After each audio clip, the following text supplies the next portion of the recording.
আমি স্বাধীন গণমাধ্যম বলতে জামাতের আমি যদি এটাকে বুঝাই একজন গণমাধ্যম কর্মীকে পিটিয়ে রক্তাক্ত করবে, আমি এটা নিন্দা জানিয়ে রাখলাম। আমার নাম মাহফুজুর রহমান। আমি কাজ করি দৈনিক সকালের মাল্টিমিডিয়া রিপোর্টার হিসেবে।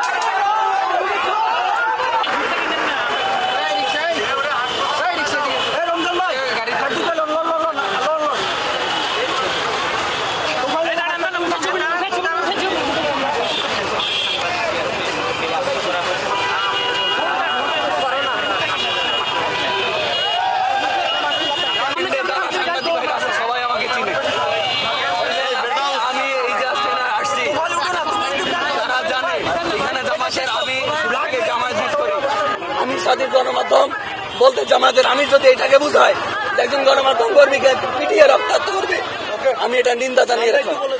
আমার নাম মাহফুজুর রহমান। আমি কাজ করি দৈনিক সকালের মাল্টিমিডিয়া রিপোর্টার হিসেবে। মূলত এখানে আমরা আসছিলাম ওই যে এনাদের যে বিক্ষোভ মিছিল জামায়াত ইসলামের, সেই বিক্ষোভ মিছিল কভার করার জন্য। তো এক পর্যায়ে আসলে যে কথাগুলো বলা হচ্ছিল যে আপনারা দ্রুত শেষ করে ফেলেন, এবং ওনারা একজন দায়িত্বশীল কথা বলার পরে দায়িত্বশীল নিজেই বলেন আপনারা এখান থেকে চলে যান, আর দরকার নাই। এরপরে যখন আমরা চলে আসতেছিলাম তখন দেখলাম যে আমার এক সহকর্মীকে লীগ বলে, আওয়ামী লীগের কর্মী বলে তাকে মারধর করা শুরু করছে। তো সেটা দেখার পরে আমি সেখানে যাই, এবং আপনারা সবাই দেখেছেন যে ওখানে যাওয়ার পরে সবাই সেভ করার চেষ্টা করছে, এবং আমরা যেটি ওখানে যেই পরিস্থিতি দেখছি যে অন্তত একটা মানুষের সেভ করা উচিত। তারা সবাই ধরে যেভাবে মানে জামায়াত বিটের সাংবাদিক, এইটা তো অন্তত যে দায়িত্বশীল ছিল তার অন্তত জানার কথা ছিল। সাধারণ কর্মীরা যদি না জানে, তিনি জানার পরেও তার নেতৃত্বে কেন এই ধরনের গণমাধ্যম কর্মীদের উপর হামলা হইলো, এইটা আসলে সবচেয়ে বড় প্রশ্ন। উনি ডাইরেক্ট বলতেছে যে আপনারা যারা নেবেন না তারা চলে যান। তখন ওই ছেলেটা প্রতিবাদ করে আমার পাশে থেকে যে আমরা কি আপনাদের কর্মী নাকি? আমরা তো আপনাদের কর্মী না, আপনারা আমাদের মিডিয়াকে বলতে পারেন না। তখনই এসে ওর উপরে মব শুরু করে, এবং মব শুরু করে ওকে প্রথমেই হচ্ছে ট্যাগ দেয় আওয়ামী লীগের ট্যাগ দিয়ে। এখন কিছু হলে যে আওয়ামী লীগের ট্যাগ দিতে হবে এরকম না, কারণ জামাত পিটের একজন রিপোর্টার না, পুরাতন জামাত পিটের রিপোর্টার। ভাই আসসালামু আলাইকুম। বলেন। আমার পরিচয়, আমি মজিবুর রহমান খান, ধানমন্ডি থানা জামাত ইসলামের টিম সদস্য। আজকে অনাকাঙ্ক্ষিত পরিবেশের জন্য আমরা দুঃখিত। ধানমন্ডি 25 নম্বরের যে সড়কটি রয়েছে সেটি কিন্তু দুই পাশ থেকেই বন্ধ করে দেয়া হয়েছে, এবং এখানে আইন শৃঙ্খলা রক্ষাকারী বাহিনীর যেই পুলিশ সদস্যরা রয়েছেন এবং তাদের পাশাপাশি পুলিশের যেই বিশেষায়িত ইউনিটগুলো রয়েছে, ডিবি এবং সিটিটিসি এবং স্পেশাল ব্রাঞ্চ, তাদের সদস্য এখানে নিযুক্ত রয়েছে।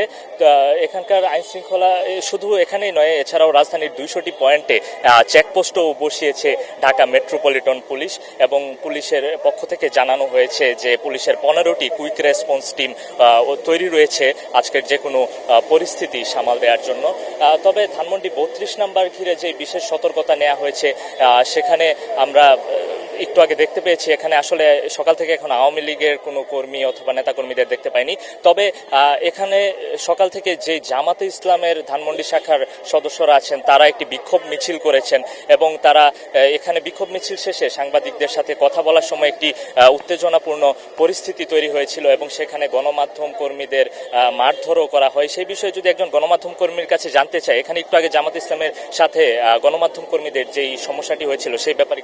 আচ্ছা, সকাল থেকে আসলে আমরা এখানে নিউজ কভারের জন্য আমরা এসেছি, কিন্তু জামায়াত ইসলামীর আমরা জানতাম যে জামায়াত ইসলামীর একটি বিক্ষোভ কর্মসূচি তারা পালন করেছে এখান দিয়ে।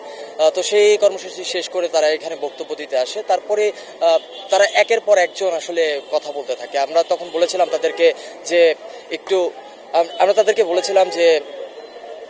বলেছিলাম যে একটু দ্রুত বক্তব্যগুলো শেষ করেন, কিন্তু তারা শেষ করেনি। এরকম করতে করতে এক পর্যায়ে আসলে তাদের সাথে একটি তর্ক বিতর্ক লাগে এবং এক পর্যায়ে দেখা যায় তাদের দিক থেকে একটি আক্রমণ আসলে আমাদের সাংবাদিক তার নাম শিশির, ছেলেটার নাম বেশি শিশির, তার উপর আক্রমণ চালায় এবং আপনারা দেখেছেন ক্যামেরায় সেই চিত্র কিন্তু আপনারা দেখেছেন যে ধন্যবাদ রূপা। এখানে আমাদের এটিএন বাংলার একজন সহকর্মী রয়েছেন, তিনিও যেই সাংবাদিককে মারধর করা হচ্ছিল তাকে ফেরাতে গিয়ে তিনিও মারধরের শিকার হন। আপনি যদি বলতেন একটু কি ধরনের মারধরের শিকার হয়েছেন?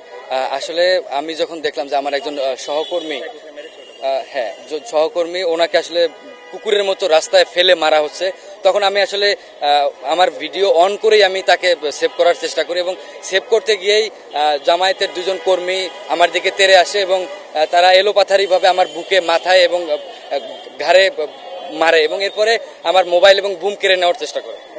রূপা, শুনছিলেন এখানে একটি উদ্বুদ্ধকর এবং উত্তেজনামূলক পরিস্থিতির সৃষ্টি হয় এবং গণমাধ্যম কর্মীরা মারধরেরও শিকার হয় এবং এখানে আসলে সকাল থেকে আমরা এই চিত্রগুলোই দেখতে পাচ্ছি এবং আমরা এরপর পরবর্তী সময়ে রাজধানীর অন্য যেই পয়েন্টগুলো রয়েছে যেখানে আইন শৃঙ্খলা রক্ষাকারী বাহিনীরা অবস্থান করছে সেখানকারও আপডেট জানানোর চেষ্টা করব। তো রূপা, এই ছিল ধানমন্ডি 32 নম্বর থেকে সবশেষ চিত্র।